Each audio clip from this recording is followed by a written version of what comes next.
तो हम यहाँ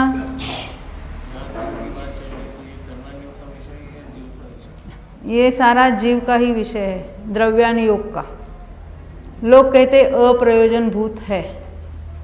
मुझे बताइए प्रयोजनभूत 7 तत्वों के नाम क्या क्या है? कौन बताना चाहता है?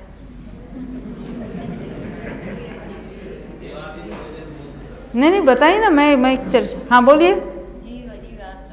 जीव तत्व, अजीव तत्व, आश्रव तत्व, बंध तत्व, संवर तत्व, निर्जरा तत्व और मोक्ष तत्व। अभी जीव तत्व अजीव तत्व समझे। आगे का कौन सा है? आश्रव तत्व। आश्रव तत्व के 2 भेद मालूम है? द्रव्याश्रव और भावाश्रव। बंध के द्रव्य बंध भाव बंध। आगे संवर के द्रव्य संवर भाव संवर। निर्जरा के द्रव्य निर्जरा भाव निर्जरा। और मोक्ष में द्रव्य मोक्ष भाव। तो द्रव्य में किसको रखेंगे? हाँ, द्रव्य में द्रव्य आश्रव, द्रव्य बंध, द्रव्य संवर, द्रव्य निर्जरा, द्रव्य मोक्ष में किसको रखेंगे? पूरे कर्मकांड को रखेंगे। और इसको हम अप्रयोजनभूत कह रहे। ये प्रयोजनभूत तत्व है, द्रव्यानुयोग का विषय वैसा देखा गया तो पूरे क्योंकि जीव की और कर्मों की अवस्थाएं ये तो सब 7 तत्वों में आती है। नहीं समझे? खाली आत्मा आत्मा कहना वो द्रव्यानुयोग ऐसा है क्या? और कर्म का नाम लेते ही कर्मानुयोग हो गया? ऐसा है नहीं है। और भगवान की वाणी में कोई भी बात अप्रयोजनभूत निकलती ही नहीं है। और ना ही नेमिचंद्र आचार्यों को टाइम पास नहीं हो रहा था इसलिए अप्रयोजनभूत बातें नहीं लिखे उन्होंने। ये सारी हमारे लिए अत्यंत प्रयोजनभूत है। इससे भेद ज्ञान को अत्यंत पुष्टि मिलती है। किसी सभी अनुयोगों से होती है, परंतु कर्णानुयोग में तो और ज़्यादा अधिक दृढ़ता हो जाती है। कर्णानुयोग का वैसे तो ये जो हम कर्म की बात है, किसी ने इसको कर्णानुयोग कहा है, परंतु कहीं कहीं तो ये जो जीवकांड और कर्मकांड तो द्रव्यानुयोग का विषय कहा, और त्रिलोक सार को कर्णानुयोग को विषय कहा है। 3 लोक की जो रचना है भूगोली, उसको कर्णानुयोग कहा है। हम इसको कर्णानुयोग कहेंगे, इसको कोई यानी उसको कुछ दोष नहीं है, क्योंकि स्वयं पंडित जी ने लिखा है, टोडरमल जी ने लिखा है कि इसमें ये पीठिका में लिखा है उन्होंने, इसलिए पीठिका जीवकांड में भी छापी हमने और एक कर्मकांड में भी छापी।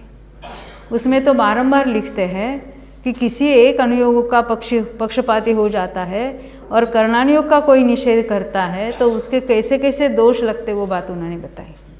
उन्हें तो यहाँ तक बात बताई, हमारी आरती बहन का फ़ोन आया था ना, क्या लिखा था उसमें? इतनी सी बात भी समझ जाओ तो भाग्यवान हो। आप कह रहे वो धवला भी सुन रही हमारी सीरी, तो कहते फूलचंद जी शास्त्री ने धवला शास्त्र में वहाँ प्रस्तावना में लिख दिया कि इस बातों में से इतना भी समझो, थोड़ा भी आपको ख्याल में आए। मैं तो टोडरमल जी साहब ने लिखा है 2% 2%, 2%, 1% इतना भी आपको उसमें से ख्याल में आ जाए विषय, तो भी बहुत अधिक कार्यकारी हो, बहुत भाग्यवान हो। और इसको ज़रूर पढ़ना चाहिए, सुनना चाहिए, ये बात कहते हैं। हाँ, ऐसी बात नहीं, कोई समझ, ये सब समझ रहे हो, अपने ज्ञान की योग्यता से समझ रहे हो।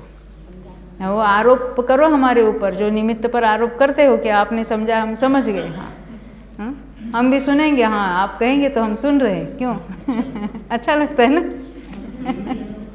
हाँ,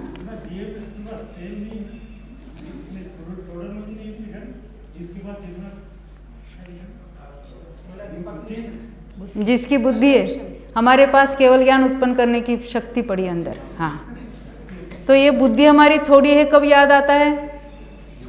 कर्णानुयोग पढ़ते समय। जब व्यापार धंधा करता है तब कभी ऐसा नहीं है कि मेरी बुद्धि थोड़ी और मैं थोड़ा ही पैसा कमाऊंगा। तो मुझे ज़्यादा हिसाब नहीं आता है तो मैं थोड़ा थोड़ा ही पैसा कमाऊंगा तो उसका हिसाब किताब अच्छा रख सकता हूँ, ऐसा कोई नहीं कहता। तो वहाँ तो लाखों की और करोड़ों की कमाई भी कम लगती है। जिसको संख्या के क्रेज है ना, करोड़ों में अब जो डील करना चाहते हैं, हमारे यहाँ तो हम असंख्यात और अनंतों में डील करते हैं। तो ये तो जिसको संख्या की क्रेज है उसको ज़रूर कर्णानुयोग पढ़ना चाहिए।